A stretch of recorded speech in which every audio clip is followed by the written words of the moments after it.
One में उष्णकटिबंधीय one, जिसमें भूमध्य रेखीय उष्णकटिबंधीय वन, भूमध्य रेखा से 10 डिग्री उत्तर, 10 डिग्री दक्षिणी अक्षांश, तापमान 20 से 25 डिग्री सेल्सियस समान वितरण, और अम्लीय पोषक तत्व की कमी, और असंख्य वृक्षों से के झुंड, लंबे व घने वृक्ष, पर्णपाती उष्णकटिबंधीय वन,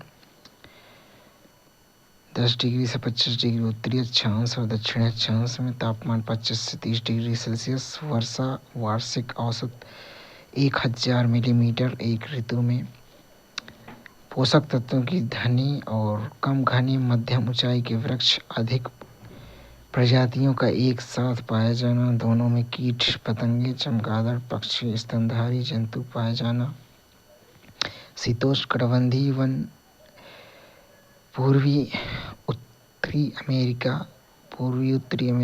उत्तर पूर्वी एशिया, पश्चिमी व मध्य यूरोप में, तापमान 20 से 30 डिग्री सेल्सियस, वर्षा समान रूप से वितरण, 750 से 1500 मिलीमीटर, स्पष्ट ऋतु एवं असाधारण शीत ऋतु, उपजाऊ अपघटक जीवों व कूड़ा करकट आदि पदार्थों से युक्त, मध्यम घने चौड़े पत्ते वाले वृक्ष, पौधों की प्रजातियों में कम विविधता, ओक, बीच, मेपल आदि असामान्य प्रजातियों, गिलहरी, खरगोश पक्षी, काले भालू, पहाड़ी शेर व स्कंक आदि, बोरियल वन, यूरेशिया व उत्तर अमेरिका का उच्च अक्षांशीय भाग, साइबेरिया का कुछ भाग, अलास्का, कनाडा और स्कैंडिनेवियन देशों में, छोटी आर्द्र ऋतु व मध्यम रूप से गर्म ग्रीष्म ऋतु तथा लंबी वर्षा रहित शीत ऋतु, वर्षा मुख्यतः हिमपात के रूप में 400 से 1000 मिलीमीटर, अम्लीय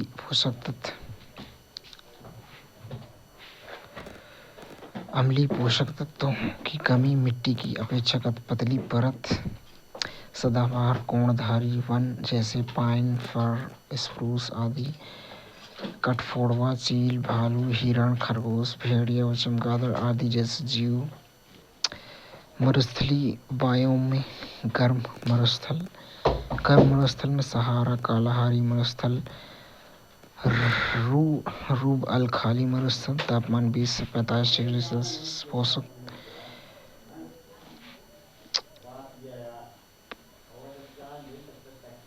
पोषक तत्व से भरपूर, अगर जैव पदार्थ का बहुत कम ना होना, 1 से 3 न्यून वनस्पति, कुछ बड़े स्तनधारी कीट पतंगे, रेंगने वाले जीवधारी व पक्षी, शुष्क पर्णपाती अर्धशुष्क मरुस्थल में, गर्म मरुस्थल के गौण क्षेत्र जैसे अटाकामा, 21 से 38 डिग्री सेल्सियस तापमान, और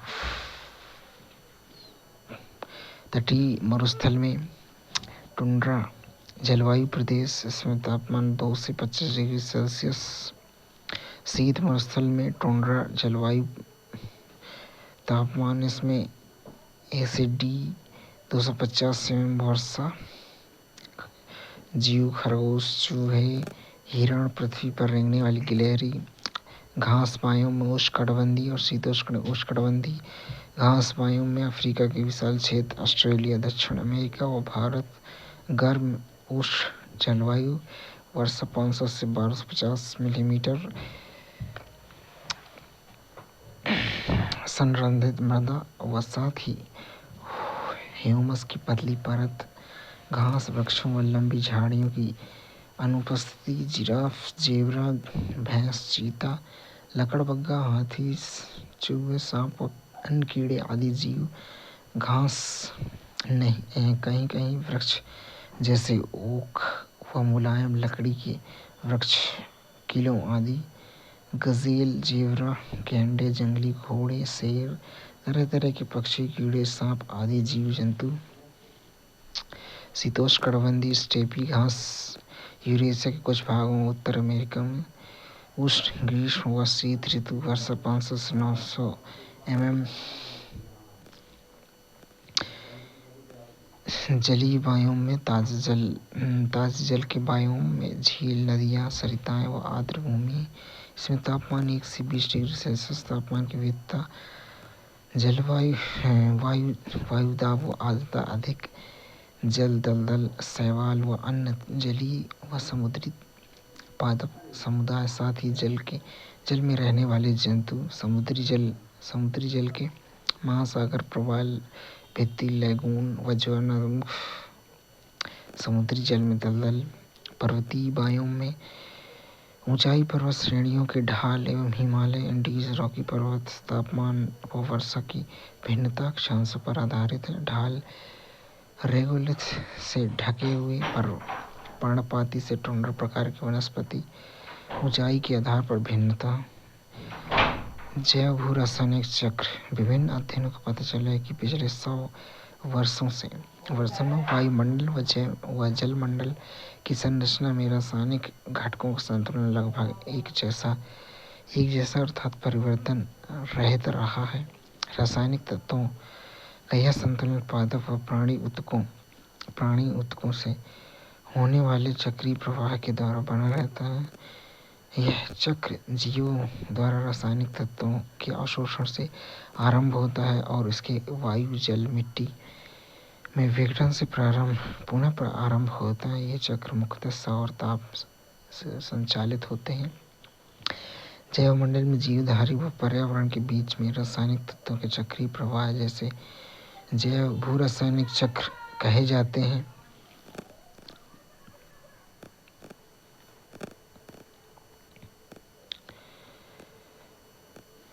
रासायनिक तत्वों का यह संतुलन पादप व प्राणी ऊतकों से होने वाले चक्रीय प्रवाह के द्वारा बना रहता है। यह चक्र जीवों द्वारा रासायनिक तत्वों के अवशोषण से आरंभ होता है और उनके वायु, जल, मिट्टी में विघटन से पुनः आरंभ होता है। ये चक्र मुख्यतः सौर ताप से संचालित होते हैं। जैवमंडल में जीवधारी व पर्यावरण के बीच ये रासायनिक तत्वों के चक्रीय प्रवाह जैव भू रासायनिक चक्र कहे जाते हैं। वायु का अर्थ है कि जीव तथा जीव का अर्थ है पृथ्वी पर उपस्थित चट्टान, मिट्टी, वायु, जल से। जैव भू रासायनिक चक्र 2 प्रकार के हैं। गैसीय चक्र में पदार्थ मुख्यतः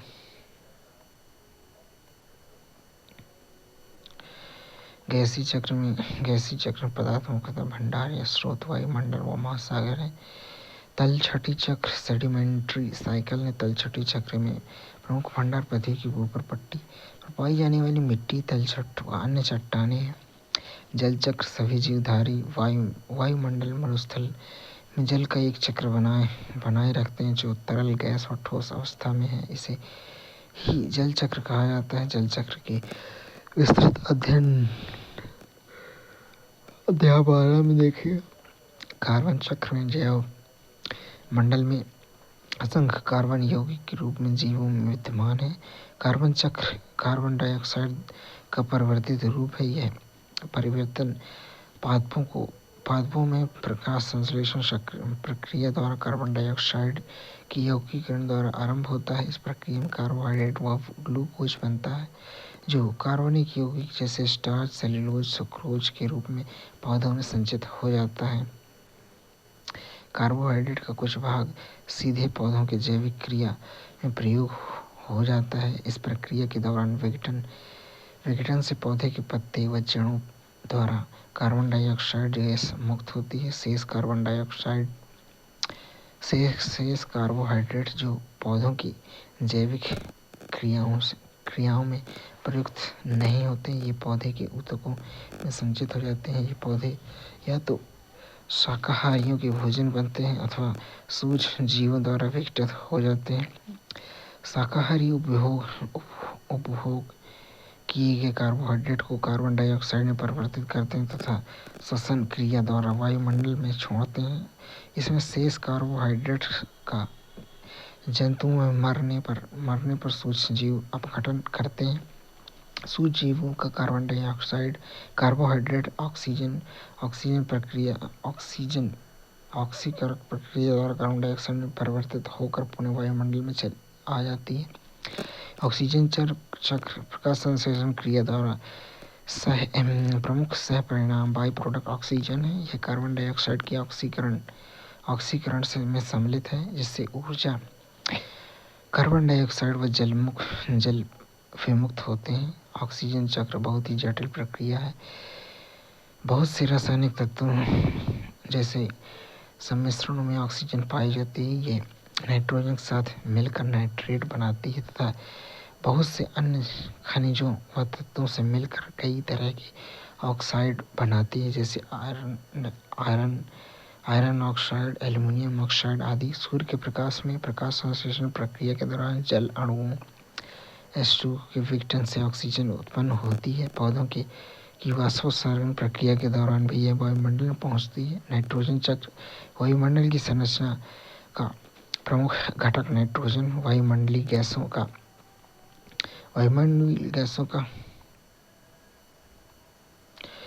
79% भाग नाइट्रोजन है।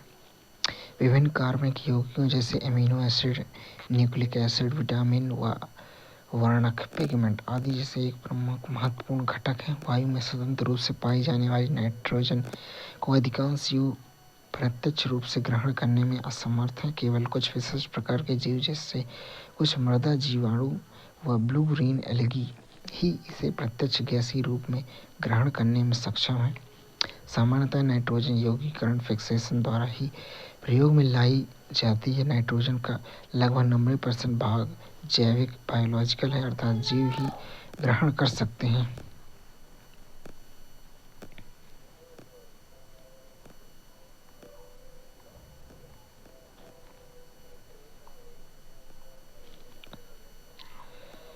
नाइट्रोजन का लगभग 90% भाग जैविक अर्थात बायोलॉजिकल अर्थात जीव ही ग्रहण कर सकते हैं।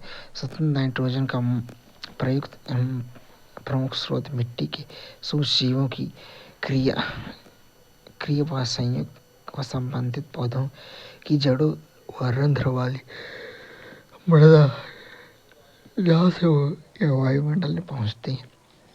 वायुमंडल में भी बिजली चमकने व अंतरिक्ष विकिरण के द्वारा नाइट्रोजन का यौगीकरण होता है। महासागरों में कुछ समुद्री जीव भी इसका यौगीकरण करते हैं। वायुमंडलीय नाइट्रोजन के इस तरह यौगिक रूप में उपलब्ध होने पर हरे पौधे में इनका स्वांगीकरण नाइट्रोजन एसिमिलेशन होता है। शाकाहारी जंतुओं द्वारा इन पौधों के खाने पर इनका नाइट्रोजन कुछ भाग में चला जाता है। फिर मृत पौधों व जंतुओं के नाइट्रोजनी अपशिष्टों एक्सक्रीशन ऑफ नाइट्रोजनस वेस्ट मिट्टी में नाइट्राइट में परिवर्तित हो जाता है। कुछ जीवाणु नाइट्राइट को नाइट्रेट में परिवर्तित करने में सक्षम होते हैं। वह पुनः हरे पौधे द्वारा नाइट्रोजन यौगीकरण हो जाता है।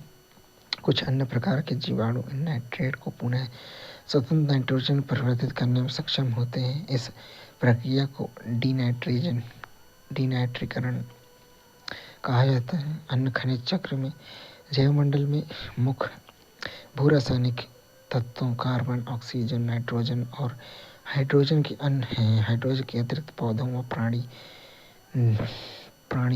जीवन के लिए अत्यधिक महत्व के बहुत से अन्य खनिज मिलते हैं। जीवधारियों के लिए आवश्यक ये खनिज पदार्थ प्राथमिक तौर पर अकार्बनिक रूप में मिलते हैं, जैसे फास्फोरस, सल्फर, कैल्शियम, पोटेशियम आदि। प्राय ये घुलनशील लवणों के रूप में मिट्टी में या झील में अथवा नदियों व समुद्री जल में पाए जाते हैं। जब घुलनशील लवण जल चक्र में सम्मिलित हो जाते हैं तब ये अपक्षय प्रक्रिया द्वारा पृथ्वी की परपट्टी पर और फिर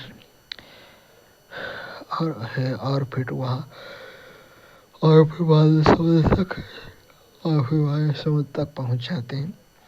अन्य लवण तलछट के रूप में धरातल पर पहुंचते हैं और फिर अपक्षय द्वारा चक्र में शामिल हो जाते हैं। सभी जीवधारी अपने पर्यावरण में घुलनशील अवस्था में उपस्थित खनिज लवणों से ही अपनी खनिजों की आवश्यकता को पूरी करते हैं। कुछ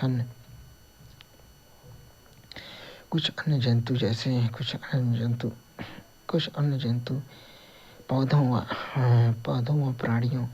प्राणियों के भक्षण से इन खनिजों को प्राप्त करते हैं। जीवधारियों की मृत्यु के बाद ये खनिज अपघटित या प्रवाहित होकर मिट्टी व जल में मिल जाते हैं। पारिस्थितिकी संतुलन किसी परितंत्र या आवास के जीवों के समुदाय में परस्पर गतिज साम्यता की अवस्था ही पारिस्थितिकी संतुलन है। यह तभी संभव है जब जीवधारियों की विविधता अपेक्षित स्थायी रहे, क्रमशः परिवर्तन भी हो, लेकिन ऐसा प्राकृतिक अनुक्रमण नेचुरल सक्सेशन के द्वारा ही होता है। संतुलन इस बात पर भी निर्भर करता है। कुछ प्रजातियां अपने भोजन पर जीवित रहने के लिए दूसरी प्रजातियों पर निर्भर करती हैं, जिससे प्रजातियों की संख्या निश्चित रहती है और संतुलन बना रहता है। इसके उदाहरण विशाल घास के मैदान मिलते हैं, जहाँ शाकाहारी जंतु हिरण, जेबरा, भैंसा आदि अत्यधिक संख्या में होते हैं। मुख्य रूप से मांसाहारी बाघ, शेर आदि अधिक नहीं होते हैं। शाकाहारियों के शिकार पर निर्भर होते हैं। अंततः इनकी संख्या नियंत्रित रहती है। पादपों के पारिस्थितिक संतुलन के बदलाव के कारण विभिन्न कारण हैं, जैसे वनों की प्रारंभिक प्रजातियों में कोई व्यवधान या स्थानांतरित कृषि में वनों को साफ करने से प्रजातियों के वितरण में बदलाव आता है। यह परिवर्तन प्रतिस्पर्धा के कारण है, जहाँ द्वितीय वनस्पति जैसे कि घास, बांस, चीड़ आदि के वृक्ष प्रारंभिक प्रजातियों के स्थान पर उगते हैं और प्रारंभिक ओरिजिनल वनों की संरचना में बदल जाते हैं। यह प्रक्रिया अनुक्रमण सक्सेशन कहलाती है। निष्कर्ष रूप कहते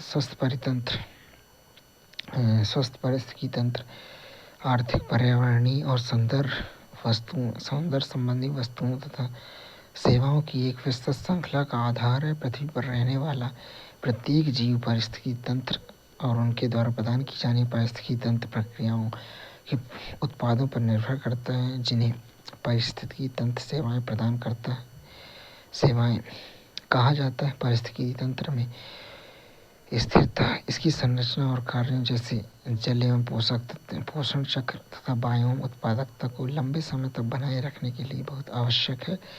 एक साथ रहने वाले उत्पादकों, उपभोक्ताओं और अपघटकों की एक वृहद श्रृंखला अन्योन्याश्रित है। यदि कुछ भी तत्व असंतुलित है तो पूरा तंत्र असंतुलित हो जाएगा। इस प्रकार सतत जीवन के लिए आवश्यक एक स्वस्थ पारिस्थितिकी तंत्र अत्यंत महत्वपूर्ण है। शब्दावली में पारिस्थितिकी तंत्र यह प्रकृति की एक संरचनात्मक और कार्यात्मक इकाई है तथा इसमें जैविक और अजैविक घटक शामिल है।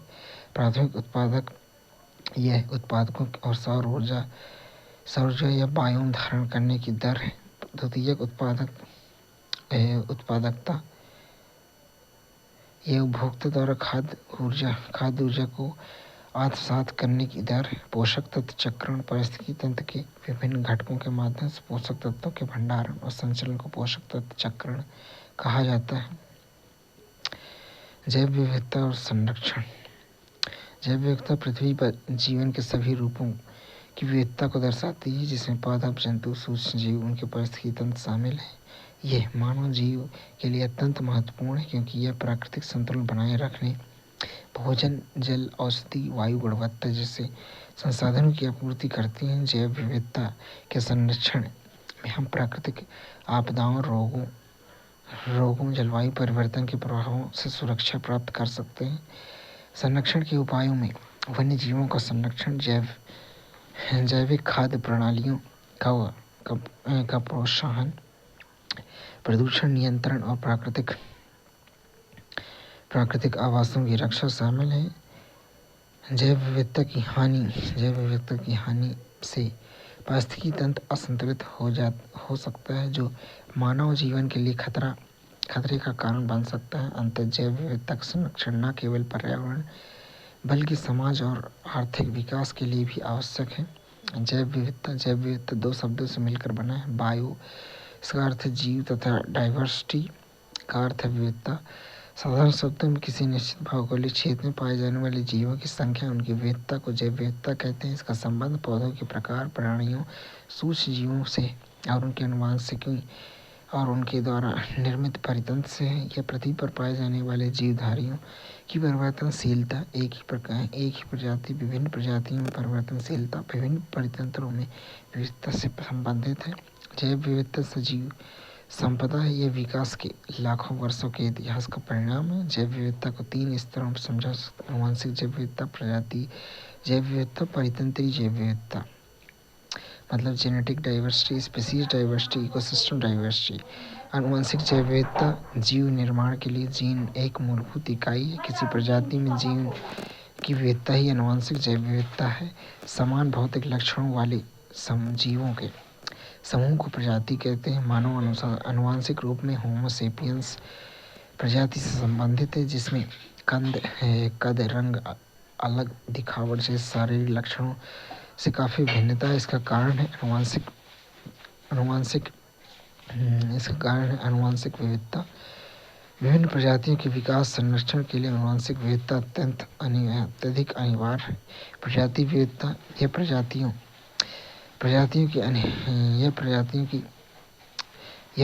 की अनेक रूपता को दर्शाती है, जो किसी निर्धारित क्षेत्र में प्रजातियों की संख्या से संबंधित है।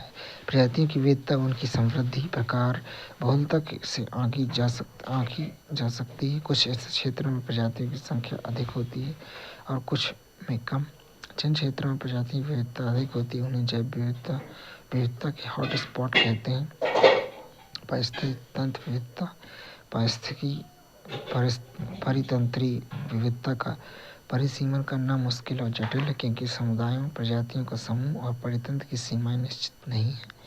जैव विविधता का महत्व। जैव विविधता ने मानव संस्कृति के विकास में व्यापक योगदान दिया है। इस प्रकार मानव समुदाय ने भी आनुवंशिक, प्रजाति व पारिस्थितिक स्तर पर प्राकृतिक विविधता को बनाए रखने में बड़ा योगदान दिया है। जैव विविधता की पारिस्थितिकी, इकोलॉजिकल, आर्थिक, वैज्ञानिक भूमिकाएं प्रमुख हैं। जैव विविधता की पारिस्थितिक भूमिका। परितंत्र में जितनी अधिक विविधता होगी, प्रजातियों की प्रतिकूल परिस्थितियों में रहने की संभावना और उनकी उत्पादकता भी उतनी ही अधिक होगी। प्रजातियों की क्षति से तंत्र की बने रहने की क्षमता भी कम हो जाएगी। अधिक आनुवंशिक विविधता वाली प्रजातियों की तरह अधिक जैव विविधता वाले परितंत्र में परिवर्तनों को सहन करने की अधिक सक्षमता होती है। दूसरे शब्दों में, जिस परितंत्र में जितनी प्रकार की प्रजातियां होंगी, वह परितंत्र उतना ही अधिक स्थायी होगा। जैव विविधता की आर्थिक भूमिका। सभी जीवों के लिए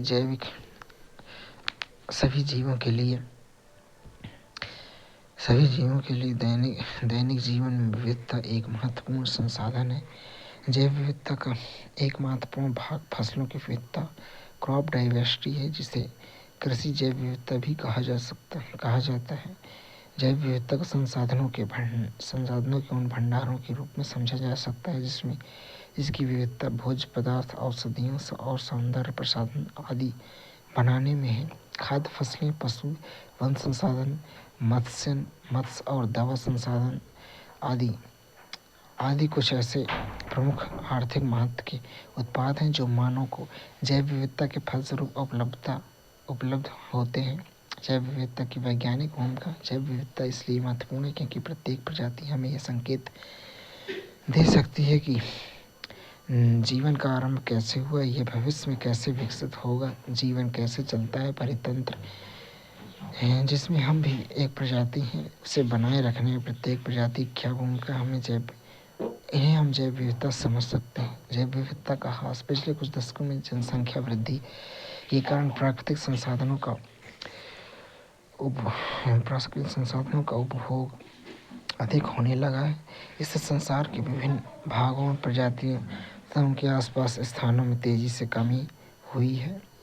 उष्णकटिबंधीय क्षेत्र, जो विश्व के कुल क्षेत्र का मात्र 1/4 भाग है, जहाँ संसार की 3/4 जनसंख्या रहती है। इस विशाल जनसंख्या की आवश्यकता को पूरा करने के लिए संसाधनों का दोहन वनोन्मूलन हुआ है। उष्णकटिबंधीय वर्षा वनों में पृथ्वी की लगभग 50% प्रजातियां पाई जाती हैं। परिणामस्वरूप प्राकृतिक आवासों का विशाल पूरे जैवमंडल के लिए हानिकारक सिद्ध हुआ है। प्राकृतिक आपदाएं जैसे भूकंप, बाढ़, ज्वालामुखी, उद्गार, दावानल, सूखा आदि पृथ्वी पर पाई जाने वाली प्राणी जात और वनस्पति जात को क्षति पहुंचाते हैं। परिणामस्वरूप संबंधित प्रभावित प्रदेश की जैव विविधता में बदलाव आता है। कीटनाशक और अन्य प्रदूषक जैसे हाइड्रोकार्बन और विषैली भारी धातुएं संवेदनशील और कमजोर प्रजातियों को नष्ट कर देती हैं। ये प्रजातियां जो स्थलीय आवास की मूल जैव प्रजातियां नहीं हैं, लेकिन उस तंत्र में स्थापित की गई हैं, उन्हें विदेशज प्रजाति एक्सोटिक स्पीसीज कहा जाता है। ऐसे उदाहरण जब विदेशज प्रजातियों के आगमन से परितंत्र के प्राकृतिक या मूल जैव समुदाय में व्यापक नुकसान हुआ है। अंतर्राष्ट्रीय प्रकृति संरक्षण संघ ने IUCN ने संकटापन्न पौधों व जीवों की प्रजातियों के संरक्षण के उद्देश्य से 3 वर्गों में विभाजित किया है। संकटापन्न प्रजातियां, इसमें वे सभी प्रजातियां सम्मिलित हैं जिनके लुप्त होने का खतरा अत्यधिक है। अंतर्राष्ट्रीय IUCN विश्व में सभी संकटापन्न प्रजातियों के बारे में रेड लिस्ट के नाम से सूची प्रकाशित करता है। सुभेद्य प्रजातियां वल्नरेबल स्पीसीज, इसमें वे प्रजातियां सम्मिलित हैं जिन्हें यदि संरक्षित नहीं किया गया तो उनके विलुप्त होने में सहयोगी कारक यदि जारी रहे तो निकट भविष्य में उनके विलुप्त होने के खतरा है। उनकी संख्या अत्यधिक कम होने के कारण उनका जीवित रहना सुनिश्चित नहीं है। जैसे रेड पांडा संकटग्रस्त प्रजाति में हम्बोशिया डेकरेंस वेड दक्षिण पश्चिम घाट भारत में दुर्लभ प्रजाति रेयर स्पीसीज। संसार में इन प्रजातियों की संख्या बहुत कम है। ये प्रजातियां कुछ ही स्थानों पर सीमित हैं। ये बड़े क्षेत्र में विरल रूप में बिखरी हुई हैं। जैव विविधता का संरक्षण वर्तमान में यह आवश्यक एवं अनिवार्य है कि मानव को पर्यावरण मैत्री संबंधी पद्धतियों के प्रति जागरूक किया जाए। विकास की ऐसी व्यवहारिक गतिविधियां अपनाई जाए जो दूसरे जीवों के साथ समन्वित हों और सतत पोषणीय विकास को बढ़ावा दें। सन 1992 में ब्राज़ील के रियो डी जेनेरियो में हुए जैव विविधता सम्मेलन मतलब पृथ्वी सम्मेलन में लिए गए संकल्पों का भारत अन्य 155 राष्ट्रों सहित भागीदार है। विश्व संरक्षण कार्य योजना में जैव विविधता संरक्षण निम्न तरीके सुझाए गए हैं। संकटग्रस्त प्रजातियों के संरक्षण का प्रयास करने चाहिए। प्रजातियों के लुप्त होने से बचाने के लिए उचित योजनाएं व प्रबंधन अपेक्षित है। खाद्यान्नों की किस्में, चारे संबंधी पादपों की किस्में, इमारती लकड़ी के पेड़, पशुधन, जंतु व उनकी वन्य प्रजातियों की किस्मों को संरक्षित करना चाहिए। प्रत्येक देश को वन्य जीवों के आवास को चिन्हित कर उनकी सुरक्षा को सुनिश्चित करना चाहिए। प्रत्येक प्रजातियों के विकसित होने के स्थान सुरक्षित व संरक्षित हों। वन्य जीवों तथा पादपों का अंतर्राष्ट्रीय व्यापार नियमों के अनुकूल हो। भारत सरकार ने प्राकृतिक सीमाओं के भीतर विभिन्न प्रकार की प्रजातियों को बचाने, संरक्षित करने और विस्तार करने के लिए वन्यजीव सुरक्षा अधिनियम 1972 पारित किया, जिसके अंतर्गत राष्ट्रीय उद्यान, वन्यजीव अभयारण्य, जीवमंडल आरक्षित क्षेत्र घोषित किए जाते हैं। वह देश जो उष्णकटिबंधीय क्षेत्र में स्थित हैं, उनमें संसार की सर्वाधिक प्रजातियां विविधता पाई जाती है। उन्हें महाविविधता केंद्र मेगा डाइवर्सिटी सेंटर कहा जाता है। इन देशों की संख्या 12 है। इनमें है Mexico, Colombia, Ecuador, Peru, Brazil, Democratic Republic of Congo, Madagascar, चीन, भारत, मंगोलिया, इंडोनेशिया, ऑस्ट्रेलिया।